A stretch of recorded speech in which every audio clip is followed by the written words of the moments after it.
Hello, and welcome to another episode of Plot Mom. Today's roundtable is very exciting. It's a topic that I am particularly passionate about, and it is writing leading ladies. I have a wonderful panel here today, and they're going to introduce themselves. So without any further ado, Christiane, why don't you take it away? Hi, so I'm Christiane Joy Allison. I am a award-winning author, activist, and public speaker. And I write both in children's picture books and in cyberpunk. So there's kind of a diverse set of things that I do. And in my spare time, I am the president of the Alaska Writers Guild. So I help other writers across the state and support them in the development of their career. So that's me. Hi, I'm Leslie Kinzati, and I am an author, blogger, writing enthusiast, and I work full-time as a elementary school paraeducator. And when I'm not doing that, such as over the summer when school is out, I am blogging, reviewing independently released books, and writing my own serials and working on my latest series, The Undersea Saga. Hi, I think it's my turn. I am R.L. Davenor. I also, the first two initials stand for Raylan, so can call me Raylan. You might see that somewhere too. I am an author, a musician, and a composer. I have a collection of music scores out right now, as well as one novelette. I write dark fantasy and fairy tale retellings. And in my spare time, I like to take care of my pets. I have quite a few. There might be a cat popping in at some point. And do tons of author things because there's lots of work behind the scenes. So that can count as a hobby. Let's do that. Basically. Yeah.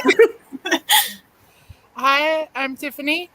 I'm the author of the Traveler's Journal series. And it's basically an epic fantasy alternate history, and have a lot of fun with that. Sorry about the barking dogs. Sorry. Anyway, I work full-time at the Placer County Library here in California, and so when I am not reading, I'm not writing, I'm telling other people what to read and how to write, and that's kind of fun. I did this after 15 years in the veterinary world. Which just goes to show you can be a writer from any background, and it's helpful. And so I've spent the last about 20 years now writing the 3 books that I have out, 2 of which are already published. One is going to be published sometime this month, and I will hopefully have a due date on my website here sometime soon. Congratulations. Uh-huh. For those of you who don't know me, I'm Allegra Pescatore. I write in all sorts of genres all over the map. They're all connected, I promise. We're getting there. Other than that, I run this channel and take care of too many pets as well, because they are a full-time job. All right, so today's topic is leading ladies. For a really long time, like all the kind of classic fantasy was mostly led by guys until like the Tamora Pierce and a few, Mercedes Lackey and all of those wonderful, wonderful authors came onto the scene. So what was your first novel that you fell in love with a female protagonist at the helm? Or one that stayed with you? Oh, it would have to be Tanya Huff. Tanya Huff is a Canadian author, and I think she came on the scene early 90s. She wrote Torn Care, Gunnery Surgeon Torn Care. It's space opera, military sci-fi, and very much, if you like Terry Pratchett kind of humor, she managed to write military sci-fi in which you're dealing with war, which is fairly heavy and serious, and yet the humor is so abundant in there, it doesn't drag you down. You think of it, it doesn't make light of war, but it makes it bearable, kind of thing. And Torn Care is my go-to example of highly competent person. It's not even that she's a woman, because Tanya Huff makes a point of making sure it's not about gender. She herself is gay. So she writes in a very, and considering, like I said, that this is from the late 80s, 90s, I think it's not as, it's always been a big deal to people like them, but in the broader culture, it wasn't really a thing until like the last few years. It's really timely now. But I have to say that to watch Torrenker in action in these books is something I really loved, because she was just so very competent at what she did. She was the best at what she did, and you got to watch her do it with style and poise. It was awesome. Love those kind of characters. Yeah. As far as female-led stories, I grew up reading a lot of classics, a lot of like fairy tales, which have, you know, the princesses as like the main character, or like the innocent character, the innocent damsel that, you know, goes on these adventures and stuff. But one series in particular that kind of fed my creative urge to just start writing and motivated me to just start writing was the Chronicles of Narnia, which is kind of, there's a lot of male main characters, but there are some key female main characters like Lucy Pevensey, which kind of kicks off the whole series and everything. Oh, absolutely. Like that. So Yes, Lucy. yes, so Love I Lucy. love that series. I am a 90s baby. I'm not super young, but I grew up in like the explosion of like YA, for sure. So I did like Harry Potter, but it's not really like my diehard. I would, you know, as some fans, you know, really like it a lot, and that's great. But I was never liked it that much. I liked it and read it, but for me, it was probably like the first series that like I really connected with a female main character. There's two, so I was at first just gonna say The Hunger Games, Katniss, and then the other one, and these are both kind of like weirdly like I guess sci-fi, I guess, but the other one that really comes to mind, and I've been dying to actually reread it lately, is Scott Westerfeld's Uglies. We have one on our shelves. Yeah, it's becoming big, I think, because they're like to do with that. But yeah, that has a female, I forget, I read it quite a few years ago, but I think it's first person. I know the main character is female, but yeah, for sure. And that was kind of included in like the explosion of like YA. I feel like then was when we started seeing a lot more, like, not that there weren't, you know, breakthroughs before that with female protagonists, but the explosion of the young adults kind of also helped launch that forward.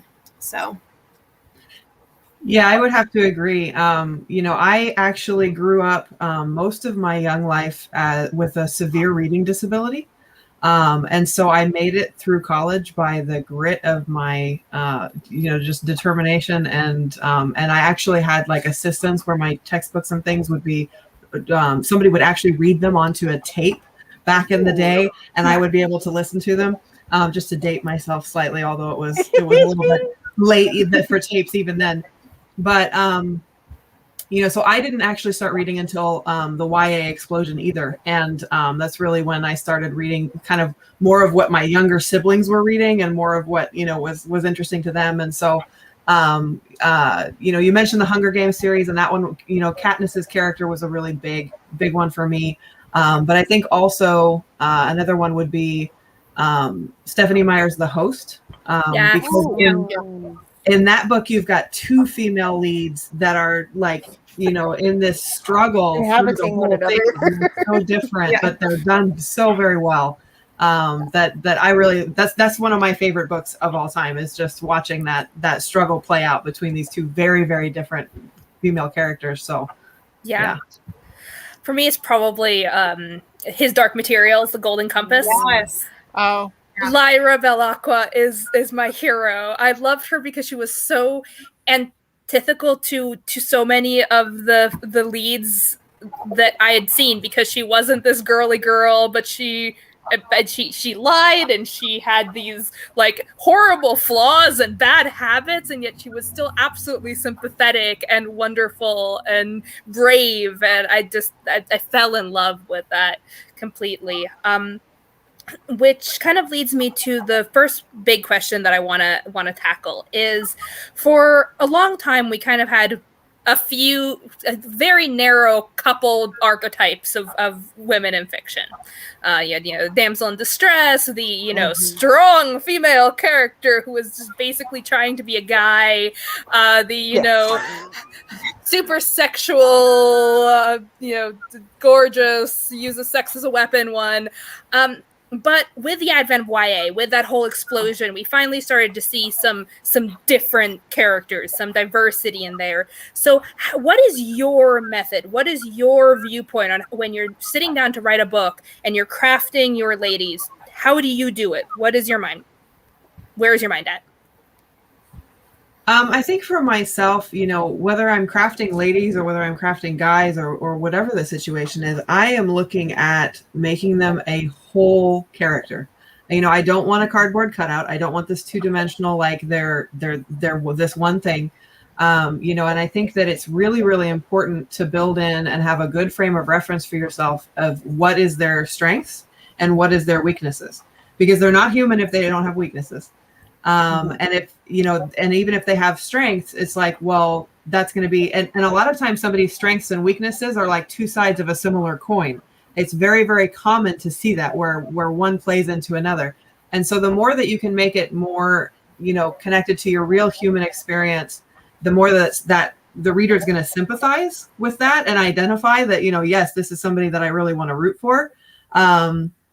So that's one of the main things that I look at, kind of initially is how they're balanced, and the two sides of that. I've got a main character in one of my in my main novel that has a on the strength side, she's very, very she's got a lot of mental fortitude. She's very intelligent. She's got an incredible amount of willpower. But on the physical side, she has a disability. She has Ehlers-Danlos syndrome. Oh, I have that. Oh, me too. Surprisingly high. I've had so many people on this channel who happen to have Ehlers-Danlos syndrome. That's amazing. So you've got this balance where you've got one area that's really great and one area that's really crap, and so they have to overcome that, and they have to work through it and deal with it, and I think that makes a well-rounded character. I know for me, writing fairy tale retellings, it's like it actually started as a fan fiction even, so that's even further that it already had the character you already have expectations for what that character is going to be like and the things that character is going to be facing. But in writing a retelling, I kind of wanted to flip and change that narrative. So, like, for example, you think of Ariel the mermaid, you think of somebody who's she's young, she's flighty, she's obsessed with humans, and she's willing to just be stubborn and rebellious and not listen to her father and stuff. But then in creating my main character, Elaine, she is a little more mature, but she's just curious, and she sees her father, who is just angry and wants to go to war with the humans, and he blames the humans for a lot of stuff, and he wants to keep her as far away from the service as he possibly can and everything. And she's like, but let's talk about this. I want to be able to, speak into my father's life and have a voice, have my own agency and stuff. She sees like going to the shore as not like a defiance of her father, but a way to get him to see what she wants to communicate, get him to listen to her, kind of a thing. And so it's kind of like you change the motivation, it aids in changing the personality, and it changes the overall story even just that little bit. So yeah, I also write retellings, so I like to do the unexpected as well. It can be a little bit of a challenge. I don't know. I say challenge, but it's also like a fun challenge. So I mean it the fun kind of way when you have because the book I have out that's a retelling is Swan Lake. So Ooh. a surprising amount of people don't know that Swan Lake is a ballet and not the Swan Princess movie, and that's fine. I love Swan Princess. That's fine. That's a great movie, but a shocking amount of people thought I retold Swan Princess, and no, I mean like the ballet. But in the the original that doesn't actually have a ballet, narrative.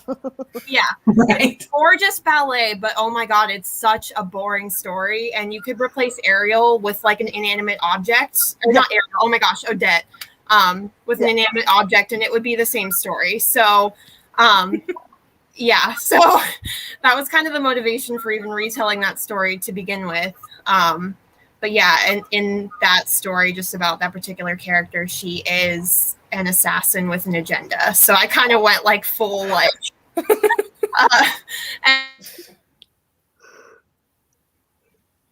And Myron's question, I guess out myself a little bit, because I tend to like and write one type of main character, and I don't write all my female characters the same way. I don't, but I do kind of like, I enjoy a heroine who is sweary, stabby, diverse in some way, like disabled, LGBT, not neurotypical, or that sort of thing. So that's kind of how I craft them. I haven't run into problems yet, but seriously, I like ones with an attitude. I just think that we have seen women who behave for far too long. So I just really like to write a woman who does not behave. We're right on the same line. Really polarizing, even among like female readers, because I'll have readers who, like, mostly betas at this point, but who just like either love my main character or they absolutely hate her. Which, I mean, I'm eliciting emotions, so I'm doing something right, I guess. There we go. But yeah, I really like to write ladies who are just unapologetic and diverse in some way. And they're not all the same, like I said, so I'm kind of outing myself a little bit, but not really. So, because strong can mean a lot of things, and, unapologetic can mean a lot of things. It's not just somebody who, like rebels against authority. One of the main, so I have in my epic fantasy novel, I think I discussed before we went live, but I'm writing like a ridiculously long, like, epic fantasy novel, and it's told from the point of view of 3 women. One of the women is said stabby, really sweary, yells at everybody, and is not particularly nice a lot of the time, but she has like a foil. So her, the person that challenges her the most is one of the other point of view characters, but she's like really soft spoken and doesn't really like outwardly kind of like see what she's feeling all the time, but she's like a favorite, and anybody who's read that story, everybody loves her, thinks she's like super,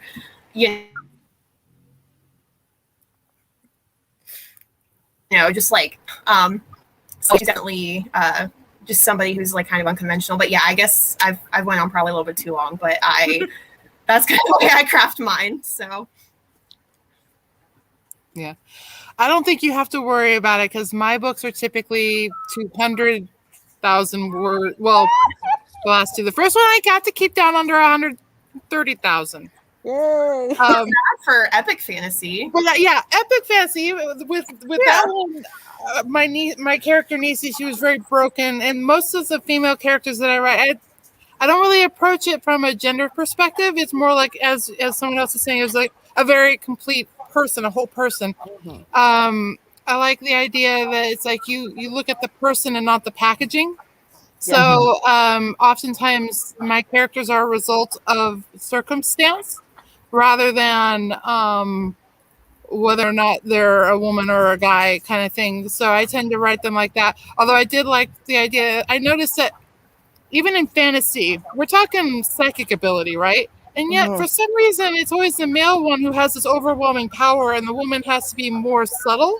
And I'm like, dude, if we're talking magic, let's give the woman this overwhelming, earth-shattering power, and let her. And I always like the idea of playing with very powerful characters, because almost always you're dealing with an underdog kind of story. You're almost always dealing with a coming of age or coming into their own or learning, and then the story ends with them as a master level. I'm like, very few stories ever take up from the master class person who is already the top of their game.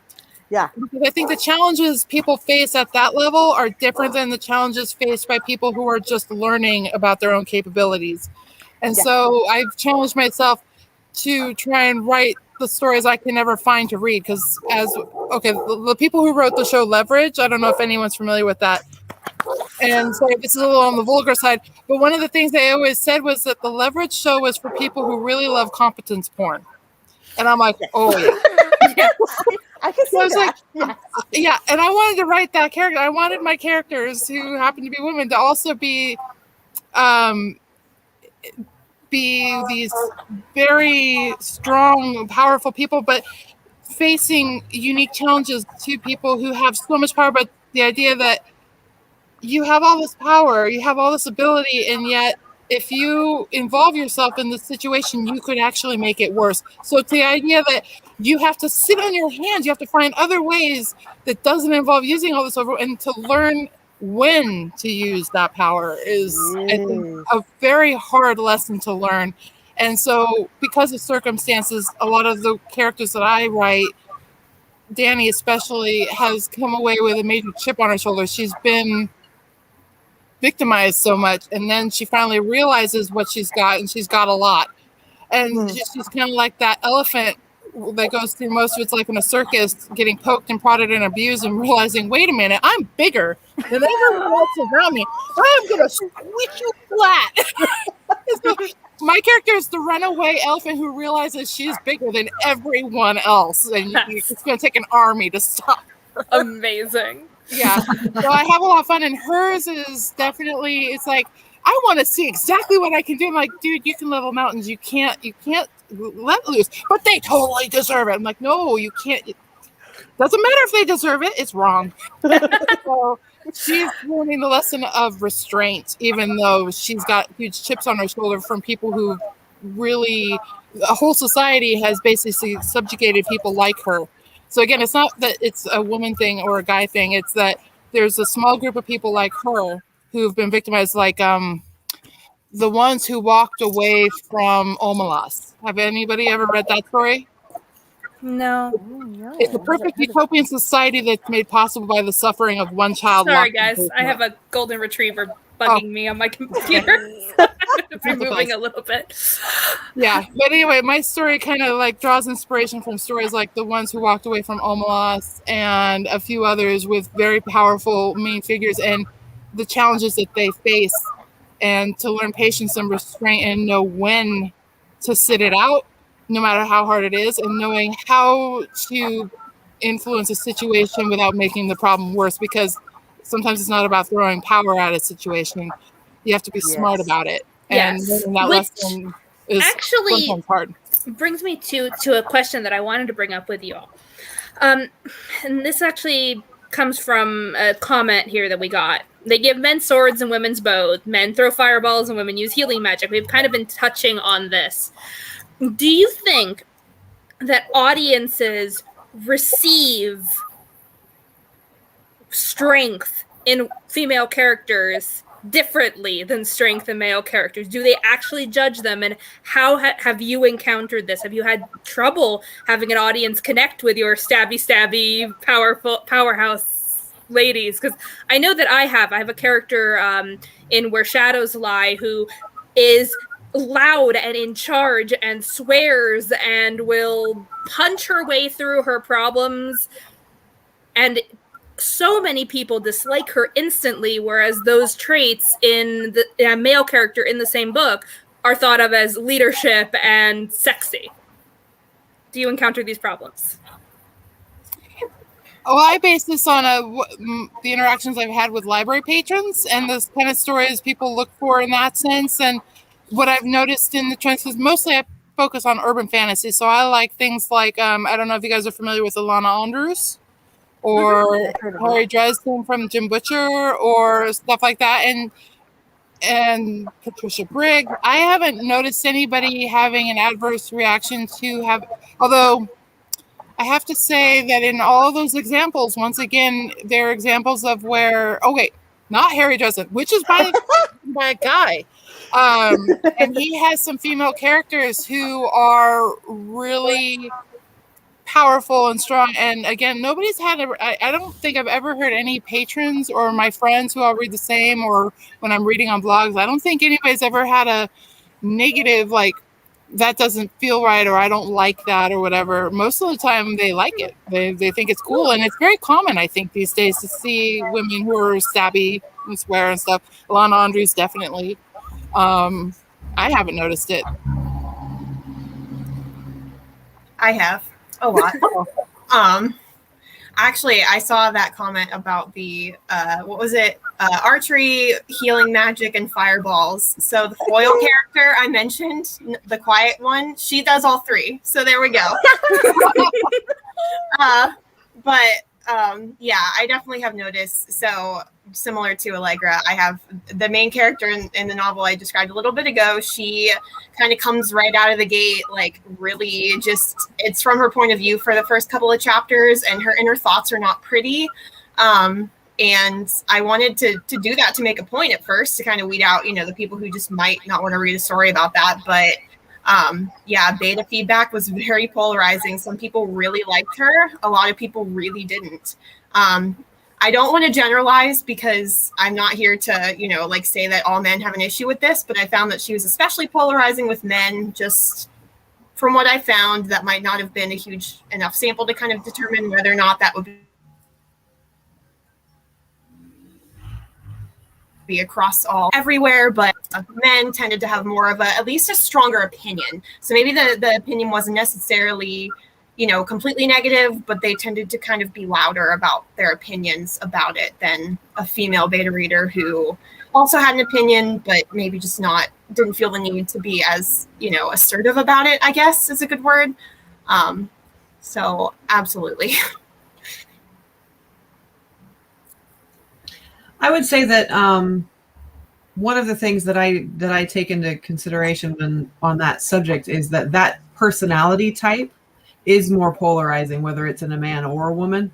Yeah. And so people are going to tend to be a little bit more like, well, you're a jerk, so I don't like you, or you can't resolve your problems that way, or whatever. And so, so there is that element that by nature, that personality type is more polarizing. And I think people are less used to seeing it in a female character. I know that I have a main character that's a little bit different in that she comes across very aggressive, but she's not necessarily like that kind of person that's going to punch through her problems. She thinks through her problems, she reasons through her problems, but she's very distrusting. So, she does not trust anybody for anything. And so, no matter what is going on, she's going to challenge you on it and try to get out of it or do whatever she can to get on the other side of it. And so, so it's interesting. And I haven't seen a lot of pushback from that, but I did have characters that kind of balance that out too, because my novel is from two different perspectives. And so you're seeing her from the outside, and at the same time you're seeing her from the inside. And I think I like stories like that are interesting, where you get to see like how somebody is perceived versus how they perceive themselves and how they perceive the world, because that can make an absolutely huge difference in your understanding of a character. And so, I think that that's been my experience, is just having that kind of counterbalance in the story. Definitely, I think makes her more well-rounded and probably more likable than if I just were to see her from the outside and be like, well, she's just a jerk. She's just going to kick and fight and scream no matter what is going on, and without that understanding of why, so. I think for me, I can't say that any of my characters, my female main characters, are like totally like that kind of like you're a jerk personality type, kind of the personality type that kind of turns people off. But it's like I just like well-rounded characters, so it doesn't matter like what weapon she uses or what part she has to play. If she's doing a good job at it, I mean, that's fine. Let her use whatever she wants, kind of a thing. And I am thinking about the serial that I'm writing for my blog currently, and that was kind of a world that was like a fantasy world, but I threw in some cyberpunk elements, so I kind of call it fantasy punk.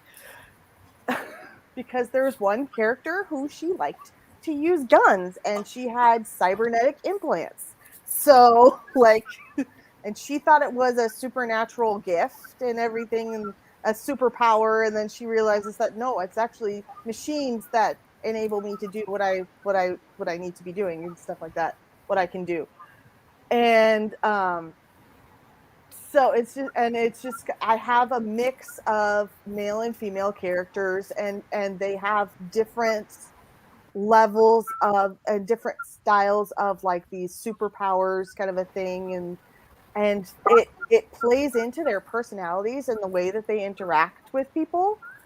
But it also, it's like it doesn't really depend on, oh, this is a woman, so she has to have this set of super, she can choose from this pool of superpowers, or that's a guy, so he can choose from this set, kind of a thing. Like I have twin siblings who the female twin can call up roots out of the ground and use them like vines and stuff like that. She can work with plants and nature, and the male twin can, like, when he has physical contact with when he touches somebody, he can like see into their memories. So that's a really commonly female ability, power and stuff.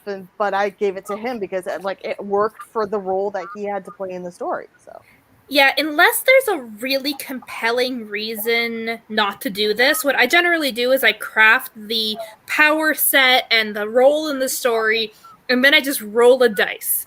Yeah. Whether they're a guy, a girl, non-binary, unless there is a very compelling reason for them to be gendered in my head at the beginning, they don't get anything. In fact, one of my favorite things to do is call people by their last names and never use pronouns for random side characters, and then just wait to see my audience when they're like, oh, I really liked him. And I'm just like, I never stated that it was a guy. And it's really, really a fun hobby of mine to see how many of those I can sneak into every book. But what I wanted to ask about next is, of course, now it completely vanished from my head the moment I said that. Oh dear. So we have all these leading ladies, and we have there's a lot more diversity coming out now. We see much more diverse characters, and it's much more accepted that women can lead a story, that, all that. But we're not at the pinnacle of where we're going to go. Like, it started with the YA craze, and it's only getting more exciting from here. What are some types of ladies that you don't see enough of? Like, for me, it's older women in leading roles, mothers, and this really hurts my back because I've been slinging around, pots and pans for 40 years. I that's what I desperately want to see, is more mature women in fantasy. What about you guys? I would have to say, more often than not, I don't really see too many. Well, I read urban fantasy, lots of action, lots of busyness, and that lifestyle doesn't tend to lend itself well to motherhood. So really, I guess it's not surprising that I haven't noticed, A, like you said, older women, and B, people who have established families already. Oftentimes that's like they're building up to that, and the story ends with them starting a family, and then it's like, and then the story's over, and I'm like, wait, that's the beginning of a whole other story. That's not like the end. But you almost never see too many stories where the main lead female character has an established family already. There's a few cases I could give you, but that's not the majority. That's not even half.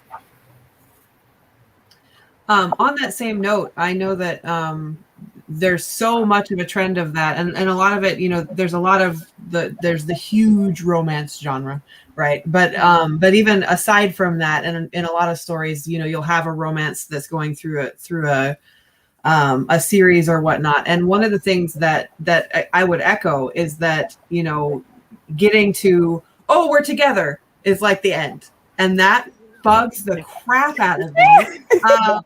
Or when they have to break them up so you can start all over with a new partner. I'm like, no, why can't they? And I'm like, I'm sorry, I'm an experienced woman.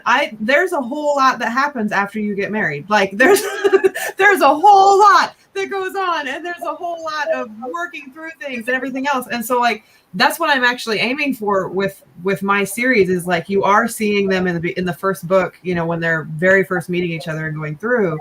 But, you know, that's not the end of the story. Like that's the middle of the story. And then you're going to see beyond that to a certain extent, you know, and see some of the challenges that you go through when you are together and when things are going on. And I would love to see more of that because I don't think that, I think that it gives a lot of young people, especially like a terrible perspective on relationships because we're like, yay, the wedding's the end of the story. And it's like, what? What are you talking about? That's not how this works, you know. So yeah, I think that it would be a lot more healthy to have longer term stories in fiction. But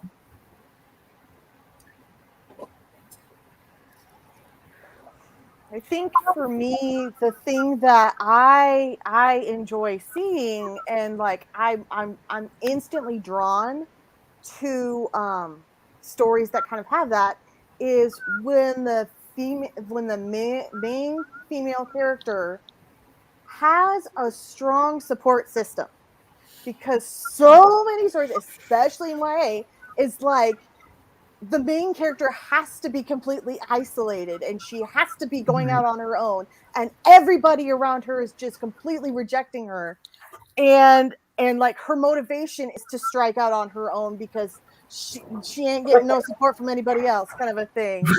And right. I'm like, come on. So that's kind of why I changed Elaine's motivation, the Little Mermaid's motivation, to like she wants to use this not as a hey, I can live by myself by my own rules and make my own choices, but as a more of a bridge to try to repair the relationship with her father, kind of a thing, and to come back to him and be like, you know, I made this choice, I made this decision in support of you and us together. Can we make this work, kind of a thing, as more of like, you know, her taking leadership and stuff like that. And I really, really like stories where the main female character, she has a good family dynamic, or she has friends that are really close to her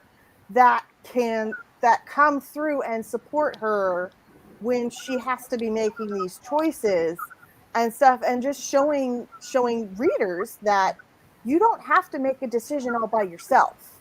You can have a support system, you can have a team, and you can fall back on that team when the chips are down and everything looks like it's falling apart.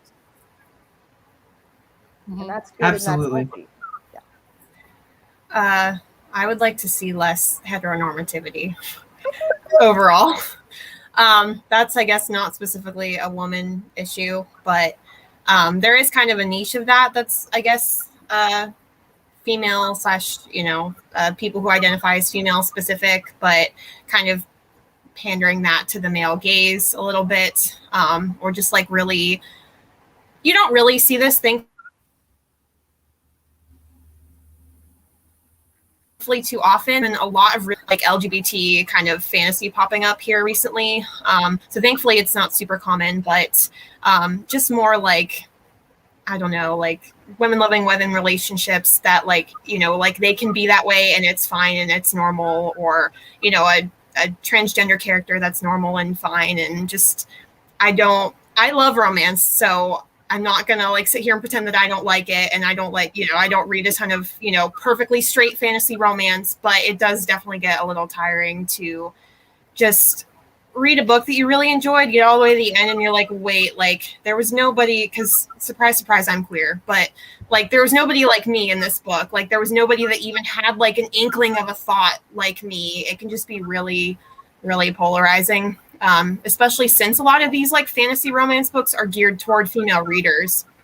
So Yeah. it's just kind of strange to never see it. I'm not saying that like they need to be like everywhere or whatever, but just like it is pretty hard to find a really, really popular mainstream fantasy book, even still that is LGBT. They kind of get like still like shelved off into their own little like othered category, and it's really disappointing. Or like they get like a bad rap for being added like after the fact. Like we don't have to debate J.K. Rowling or anything, but she's a famous example. Or like Sarah J. Maas, I know, has been under fire because like of just how perfectly straight her characters are. Or like there was like, I don't know, I've never read Sarah J. Maas, but some whispers of like she had a female character that was a lesbian before she met her male partner.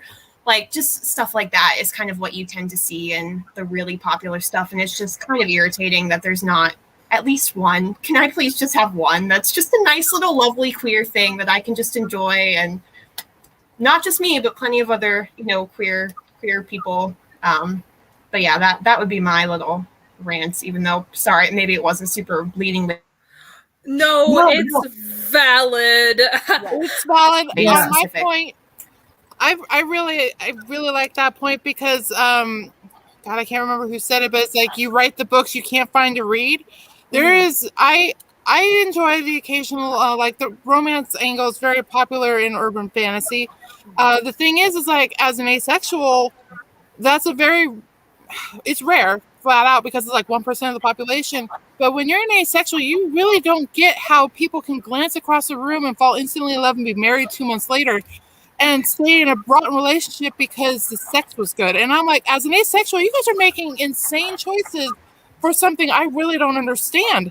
And to never actually see that mentality reflected in all the main characters, I read a lot first person perspective.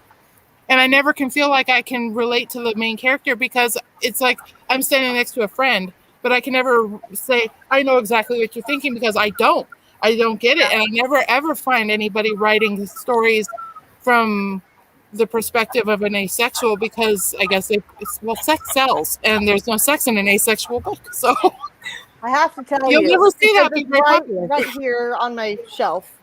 This series by J.D. Cunningham is the main character is asexual. And she's a cyborg vigilante crime fighter. It is amazing. He wrote it because, and he's also a huge fan of Castle. And so the main character is kind of based on Kate Beckett. And so he's got like references all over the place. It's very clear, but I freaking love his series. It's so awesome. Okay. So it's called the Jill Anderson series, J.D. Cunningham. I'll kind of hold it Bounty. up. Yes, Bounty is the first book. It's so good. I'll have to look that up. Thank you for the recommendation. You should be like, I mean, we need all kinds of more of the. I was talking heteronormativity, more marginalized rep, like trans characters, asexuals, you know, anything that's not, you know, straight, cis, and white. Yes, please. No, well, I would be remiss if I didn't add to this conversation that, you know, women with disabilities. So my two that I don't see and that I wish that I saw. Women with disabilities. Women with disabilities, especially in action adventure stories. Like, my story is an action adventure story. And I remember when it was very first in its like baby stage, before I'd written hardly any words, I was complaining to my mother and I said, you know, it is so frustrating that nobody understands what it is like to live in a body like this. Like nobody gets it. And she looked at me and she went, well, nobody's written it, have they? And I was like, oh, ow. Oh my God. Oh, that's so that is how my main character ended up with the Ehlers-Danlos. And it literally changed the entire story. The whole story started being driven by her having to overcome this element. And then, you know, so I wish that I could see more of that, because so much of disability in the world today, especially in fiction, is like, you cure it or they die. Like, that's how you resolve the problem. You either kill them off, and that way you don't have to deal with it anymore, or they have this magical cure. You know, and that's not to say that you can't, you know, have a technological solution for something, or, you know, come up with something cool to resolve an issue. But when that's always the story and that's always the way that it goes, it's, you know, it's really harmful. It is. It's incredibly harmful, and it's a narrative that is both not particularly realistic and is, I feel like it just extends all these stereotypes and horrible examples for people who actually have disabilities. I had a very similar experience where I was writing my main character in this epic fantasy novel, and I was like, well, all I know is being in pain, so she's going to be in pain. And then halfway through writing it, I was like, and she has a girlfriend. Because she does, and she's telling me she does. So, okay, this is what we're doing here. Establish healthy, happy relationship isn't going anywhere. My goal in every book is there are so many books where the entire cast is straight, white, able-bodied guys. So I want to write books that are so jam-packed with diversity that someone will get very angry about the fact that it's not realistic because it doesn't have enough white guys in it. And I'm 100% down for this. And like, even when I have straight appearing relationships in early books, just wait. Like, I have no problem tricking readers into the freaking gayest, most disabled friendly, ridiculous content that I can write. Right. But someone brought up relationships between women, all sorts, and let's talk about that because there's so many like buddy cop movies and dynamic duo guy pairs. Rhaenyra Chronicles comes to mind as a really famous one that I really enjoyed. How do you tackle writing realistic, thoughtful relationships between women? Well, in my case, as I mentioned, it's like there's not going to be any romance between the main characters, right? So, I didn't mean romantic. I just meant because relationships. Relationships. In this case, I got to bring back Nisi, who is the tie-in novel, and because of her background, she sees you can be wounded in such a way that everybody thinks you're normal, but it's psychological damage, and it can have a tremendous impact, more than even physical ailments. And Nisi's trained to recognize that and to address it and to deal with people who don't think they need help. And so the relationship between these two female characters is very much structured around solid friendship and helping someone who doesn't even know they really need help, and how to help them without causing more issues and stuff like that. And so it's something that I have to do a lot of research. I paid for a consult with a PTSD psychologist to understand, like, am I doing this correctly? Because I've had a very blessed, charmed life. And so, having never suffered trauma, I want to make sure I'm doing this justice. And I really like the relationship between these two because she has other characters, like her cousin Bran is a guy, but he's not very empathetic, which I guess is stereotypical. But in this case, Nisi's just that other female character who understands what it's like to be in emotional pain or have trauma and to overcome it. And she's going to be there for Dany, whether or not Dany even thinks she needs someone there for her. So I approach it like a really, really strong friendship where they get to see all sides, not just the pretty side that you present at your job or people you barely know. They get to see everything, all the ugly stuff too. And that they still be your friend while recognizing your flaws, but not judging you or holding your flaws against you, kind of thing.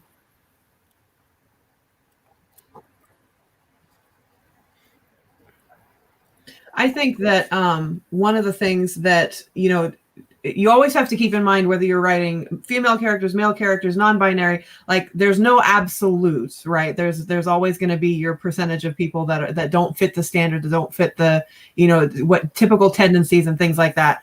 But I think that women do relate to women very differently than they relate to men, in every relationship. I think when you see, two guys together, they tend to do more of the shoulder to shoulder, we're communicating, we're hanging out kind of thing. Whereas like with two women, it's like, I'm going to look you in the face. I'm going to talk to you. I don't care if I'm driving. I'm going to look you in the face when I'm talking to you, and I'm going to, be on that like super emotional, like personal level. And so I think that there's just those little qualities that sometimes, especially if you are a woman, we almost take for granted. But that like, well, that's the expectation. And so when I read a relationship between two women and I don't see that, I'm like, something's off here for me. Like, if you can make it genuine, if it makes sense for that character, then it's like, okay, good, you're good with me, but also making sure that just you pay attention to, we do relate to each other differently, both in good ways and in bad ways.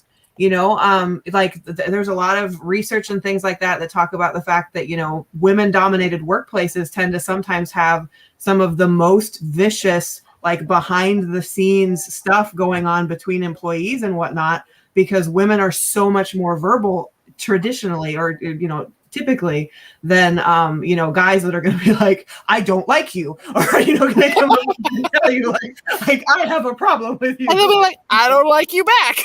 Right, exactly. That's it. So looking at those kinds of things, and just kind of, feeling out like if it doesn't feel authentic to you when you're writing it, then it's not going to be, it's not going to come across to your reader as authentic. And, when you do have your characters that are very deviant from those standards or from those things, like go into why. Don't be afraid of that. Don't be shy of that. Talk about, their history, or their, the emotional wound that they have, or the, the element of their background that affects them, or they're just their personality, and really make the reader connect with that. I think that makes a really big difference. So.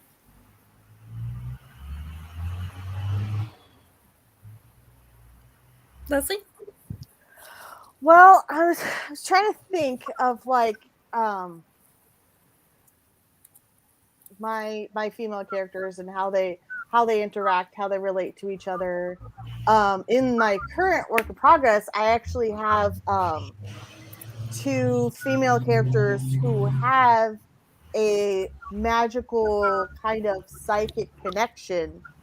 And that's an interesting dynamic to play off of, because one of them, like, her job, her shtick is she's a bit clairvoyant, so she is a fortune teller. But when she glimpses into somebody else's life, this other character can kind of like picture it themselves, picture what she's seeing, kind of a thing. And then this other character is a writer. So then she's like, oh, I have an idea for a story all of a sudden. And so then she's writing, not knowing that these are actually real people that she's writing about, kind of a thing. And just they're currently, I'm almost finished with the first draft, this draft 0, which is a monster of a draft. I really need to pare it down because I don't want to pull a J.K. Rowling where every sequel is progressively longer and longer. Don't want to do that. Don't worry. There's a solution. The solution is figure out how many words you can print maximum in Amazon and say, that's my hard limit. I'm not writing a 320,000 word book. I'm totally not writing a 320,000 word book. Yeah, someone please save me. I'm writing a 300. In mind that I'm like, I didn't really have to spell it out. I could kind of gloss over these details. Mm-hmm. But it's good to have those details, Yeah. But anyway, so they're like traveling together now. All of my characters, kind of a things. They met up, and then the writer had this shocking moment when she realizes that, oh my gosh, it's real. Oh my gosh, they're real, kind of a thing. And it's interesting because the clairvoyant has kind of like, she didn't really like being shoehorned into that fortune teller stereotype. So, and she didn't like really having that contact with people, so that she's been kind of reclusive and kind of, just like, don't touch me, kind of walled off. But having this writer character then come, it's giving her more confidence to kind of use it more and be more open to it. So it's like, so that kind of a dynamic where your girlfriends are going to bring out the best in you, kind of a thing, are going to help you kind of be more what you were supposed to be, kind of a thing. So I mostly just try to avoid the classic stereotypes, and my lack of heteronormativity does help with that. But it's either like you get 2 girl best friends who are broken apart when they like the same guy, or like the most recent example I can think of, because I watched a little bit of it recently, but what the hell is it called? Victorious. It was like a Nickelodeon show, but like the Victoria Justice and like whoever the like goth girl was were like in this giant rivalry, and you see that so much, like another woman trying to like sabotage some other girl or whatever. So just anything that's not that or like that is what I try to write. Not that women, can't be just as vicious, because we touched on that. Like, I think that there's certainly like an element to that, and I like to highlight that when it's appropriate. I just don't like to feed the campy old tropes that everybody is kind of sick of hearing. And women are always catty. Women are always going to gossip and sabotage each other. Like, not every woman is. A lot of women do. Not every single one ever, with every relationship with another woman that they ever have. But right, absolutely, yeah. So, unfortunately, we're getting to the end of our hour. They always go like this. Fast. It really goes fast.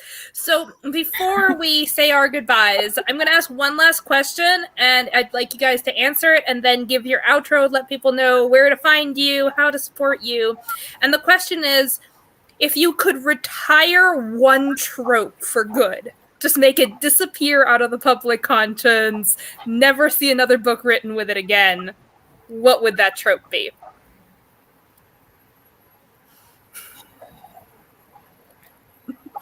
I'll go first since I got it. But okay. Romanticizing abuse. Please stop. Please go away. I don't really think I need to say more, but like, I love dark romance. I will not lie. I like really dark, like gritty romance, but there are lines you do not cross. There are things you don't romanticize. I don't think I need to say it out loud, but like things that happen. But like if it's a romance, there are things that cannot happen between the main couple for me to find that a compelling story. And again, I won't name it because I just hate it so much. But Bridgerton, if anybody saw that. Oh my God. So made about that book, because I never read the book. I went into the show because people were everything great about it, and I was shocked. I was not prepared to watch that. Like, that's not something I'm like necessarily triggered by, but it was a romance, and like seeing that between the main couple. One example. So much please. There's a rant incoming about Bridgerton. I haven't put it together yet because it's going to be like a 3-hour rant, but it's incoming. I have some strong emotions. I didn't watch another I missed this episode. If you want to watch it, that's fine. It was still popular. Like, I'm not, trying to trash anybody that liked the show, but I guess my outro. I'm everywhere. I have the same social media handle everywhere. So at RL Davenor. So if you just take my initials and put them anywhere on any social media, you'll find. I can't think of any tropes off the top of my head. I'm not hard to find. I'm sorry? You're good. Oh, I can't think of any tropes off the top of my head except for the one that annoys me the most, and that it always seems like the female character is destitute, clinging to her fingernails to keep everything afloat, and a rich man who's got all the influence swoops in and gives her all the resources she needs to better herself. And I'm like, oh, good God. For once, can't we just reverse that order? But I don't think that's a trope that needs to be retired permanently. I just see it lessened. But as far as where people can find me, if you just go to my website, Tiffany, TIFFANI-Collins.com. That's usually where you'll find any updates for when my stuff and anywhere my books are available, and any of the major retailers. So you type in my name spelled the way I just spelled it, TIFFANI, you'll probably find me. And so tropes I would like to, I think I was trying to think of ones. One of the tropes that like most recently, there was a book that I had very high hopes for, but the very first scene, and I was like, nope, not gonna read that one. It was the Parasol Protectorate series, the first one, Soulless. Like, oh God, yes, and where like the vampire's trying to bite her, but she doesn't have a soul, so he doesn't do it. And so that's the trope. The I'm special trope and stuff. And I know, Raylan, you mentioned uglies, and I didn't like it because, oh my gosh, the main character was special. Like, she was special, kind of a thing. And that was a long time ago. Yeah. But it's like, and other YA series, that's a common trope for YA. It's like the main. Did you even read Divergent? Because that's like really bad for what? That's a really bad one. Divergent. Yes. It's terrible for that. Here's what Divergent had going for it. There was only one other guy character that she was interested in, because I actually wrote a whole blog post comparing Triss from Divergent. Did I do? Yes, I did Katniss from Hunger Games, because of that whole the Gale Peeta triangle. That was like, really? Do we have to do this? And also the Matched series, which I so wanted to be good because that premise was amazing. And also the Selection series, which was recommended to me because I enjoyed the Hunger Games. Yeah. But no, I read the first one. I was like, again, throw a gay person in there and everything is fixed. Yeah, right? Like, that's all I'm saying. They can be fine. That's fine. So that trope can go die in a hole. So for my outro, I am Leslie Kanzati, author of Princess of Undersea, which is the first book in the Undersea saga. It's a series of fairy tale retellings. I'm working on the sequel right now, so that's awesome. I'm really excited. So I have an author page on Amazon where you can find me. I run a blog called The Upstream Writer, and I also have an author page on Facebook, Leslie Kanzati, The Upstream Writer. It's where you can find me. Alrighty, so I guess that leaves it with me.